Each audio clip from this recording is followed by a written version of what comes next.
states. He says, all the sadness and drama in your life was rooted in making assumptions and taking things personally. Let that set in, dog. Let that shit set in.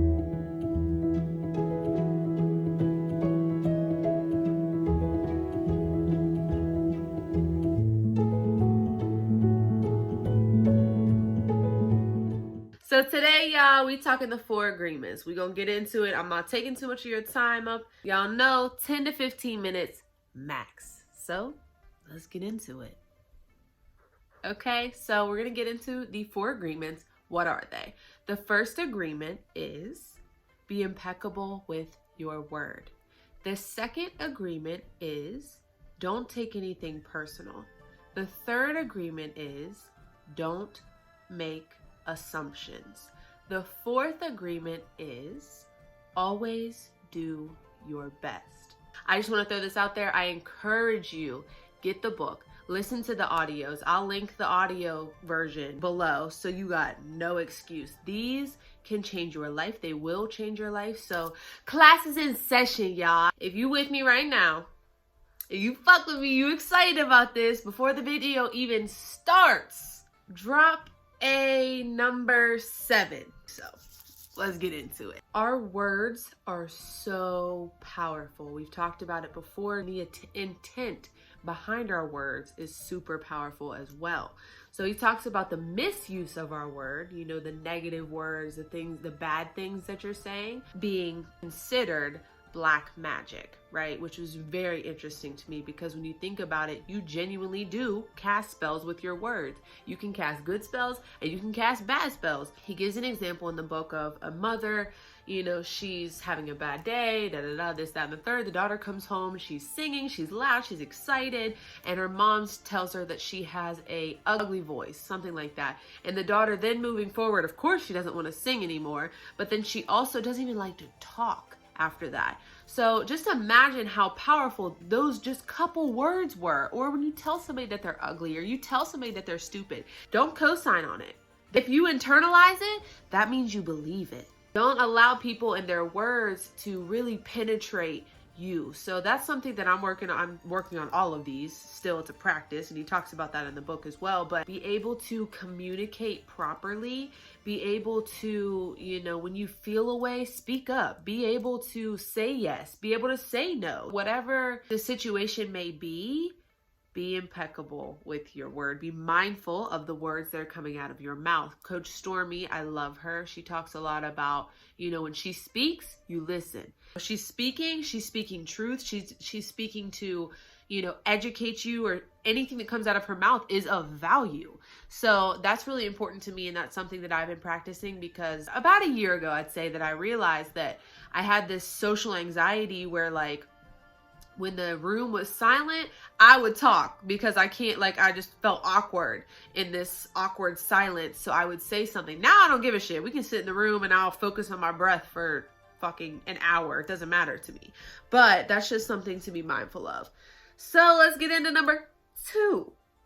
Don't take things personal. This is one of my favorites, I think, because I, as a, you know, sensitive ass Pisces, I do tend to take things personally, and I have for my whole existence, I've been taking shit personally. So this one, again, these are all in practice, y'all. I'm just bringing this to you so that, you know, you can start to practice these things as well. Especially the younger you are, shit.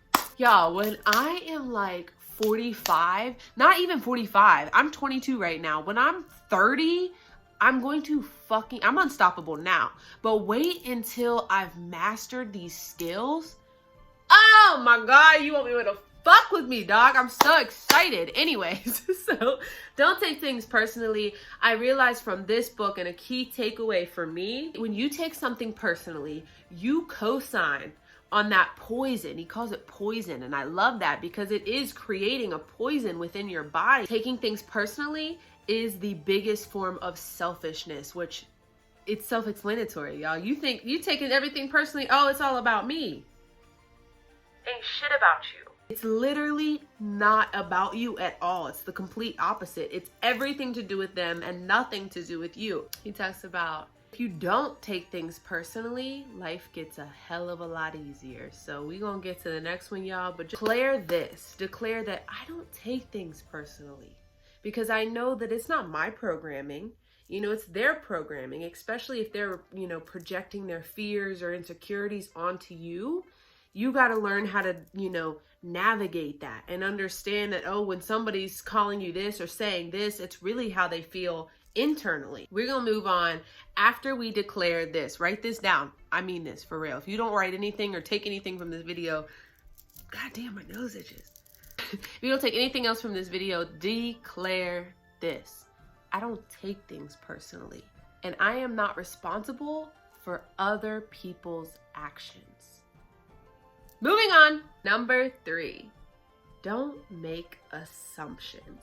I love this one too, man, because we make assumptions because we don't have the courage to ask questions. And man, is that a fact. Me personally, I don't like to ask questions because just the same reason I feel like anybody else doesn't want to ask questions, because you feel like you're gonna ask a dumb question, or, you know, it's not gonna make any sense, or just whatever it may be. For me, at least, it's that it's gonna be a stupid question, which really there's no stupid questions, right? But who knows? I feel like there are such things as stupid questions because I'm sure I've asked them. But, you know, making assumptions, it's just so easy and quick to be like, oh, well, this is what it is. But do you know that?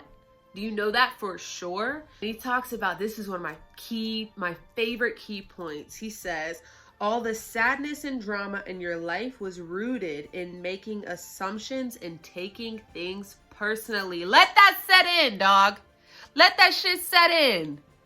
Half the shit that we go through, half the shit that, you know, we're hurt from is shit that we've made up in our head because we ain't had the courage to ask real questions, to get real answers. And he talks about this too, and how, like, if we had proper communication and didn't make assumptions, the world would be first off, totally different place, but second off, a better place. Like, there wouldn't be wars because we're able to properly communicate and get to an agreement.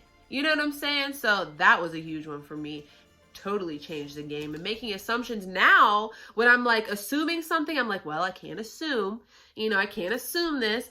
And so this also makes me feel like I should talk about anytime you have a situation where you feel a way or you want to say something and you don't, and then you hold a grudge, or you feel a way towards somebody, but you didn't have the courage to speak up and say something about it, that's not their fault. That's your fault. Because there's been so many times in my life that I haven't said something, you know, regarding how I feel, or, you know, whatever it may be. And the person that, you know, did it, they don't think anything of it. So I'm carrying that shit around. You know what I'm saying? So be mindful of that as well. But that takes us into number 4. I talked about it a little bit, you know, I don't know what video it was at this point, but I talked about, you know, doing your best in everything that you do not too long ago. And that's what ties into this, you know, always doing your best. He talks about sometimes your best is going to vary. Sometimes it's going to be, you know, top tier. But then sometimes even when you're tired and you're still doing your best, it's not going to be the best of the best after you just woke up, you're ready to go, versus at night where you're tired, you're lethargic. I don't know. Y'all know what I'm trying to say. Anyways, it doesn't matter how you're feeling or what you're doing, when you're doing it, why you're doing it. Do your best, because then you know that you did your best. And a huge key takeaway that I took from this one as well, he says, when you do your best, you're able to learn from your mistakes. Learning from your mistakes means you're practicing. Keep practicing. And I love that. Let's close out on this. He says, do your best to honor these, but you must have an incredibly strong will to never stop trying to perfect these agreements. The warrior's goal, this is good, this was good. The warrior's goal is to transcend in this world, escape from the hell, and never come back. So I encourage you, again, listen to the audios that I have linked below. I love you, I love you, I love you, I love you, I love you. Have a beautiful day because you deserve it. And I'm going to catch you on the next one. Peace.